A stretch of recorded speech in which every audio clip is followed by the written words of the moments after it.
Exonation, our special guest this hour is Douglas Fisichella. His website is higher-ground.com. First of all, Doug, thanks very much for joining us. Great having you here with us in the X Zone. And one question for you, Doug. How does one know if they're on the right path? Well, that question itself is kind of an indication of the right type of approach. As long as you're checking yourself and you want to make sure that what you're doing stands to reason and makes sense, how do I know I'm moving in the right direction, then I think you are moving in the right direction. If you're just plowing ahead forward, and you mentioned that everybody seems to think, oh, my God is the right God and your God's the wrong God, and they cause wars over that. It's because they're not really looking at what they're doing and they're not examining. We have to be an observer in our own life, an interested, detached observer. You know, we use better judgment when we help a friend with, say, a relationship problem. You can see it from the outside, and you go, well, look, it really looks like you guys are doing this, and perhaps this is what the problem is.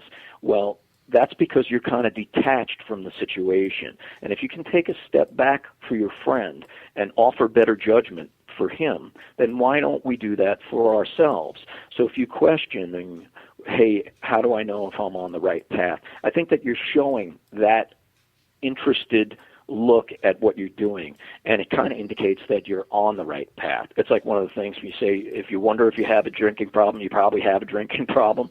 Well, if you're wondering if you're on the right path, you're probably on the right path. And there's a different one for everyone.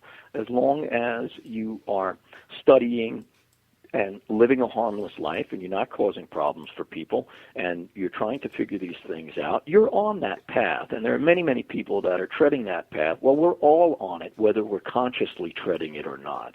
But when you're asking that question, now you're consciously treading that path and trying to move forward in a legitimate and logical way. Doug, we've got about 40 seconds left. Quickly, what's your take on reincarnation? Well, in order to understand reincarnation, you have to understand a little bit about the spiritual constitution of man, and I elaborated on that just a little bit earlier. We are a spirit, soul, and body, and when the body is also a trinity of the emotional self, the mental self, and the physical self. And when we die, the only thing that dies away, or the first thing that dies away, is the physical body. And then the astral or emotional body begins to dissipate as well, and then the mental, leaving us with the soul.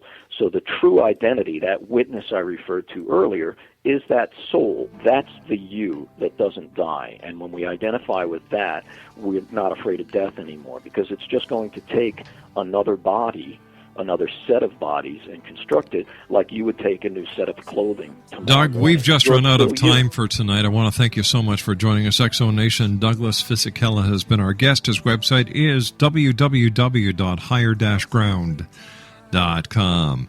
I'll be back tomorrow night at 10 o'clock as once again we cross the time-space continuum to this place that I call the X-Zone.